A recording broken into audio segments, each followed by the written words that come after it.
Abusua me wogidie pa se wonso ubisa se na excavator no akọ akosisen an nyame adom sisi ade afi the village in China, so to say amana ba do the shores of China as Abraham no ka say yatam e de ahye container mu ye hwe ni mu se bibia da din by January 22nd na aba do ansa na ya hwe clearance processes no eje abusua se da kese nkoma shatter wale ezanze o my 30,000 and yediko shemu. His Excellency the President John Dramani Mahama and so MI 50,000 and yedibi ekoka ho. So na the All Foundation and so MI sika.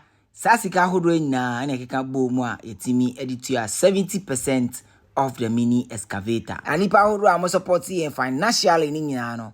Munyina musika keka ho na keka ka bo mu na bedu sa empempenswe.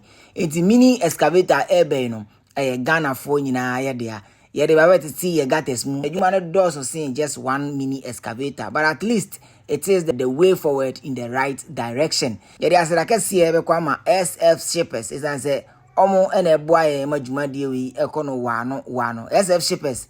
Yame Isra or Yamisha Martin and then in your bar equia. I omo ye agent, so to say. With this jumadi edemaye. It's SF shippers. Yame Isra Mujolo no more.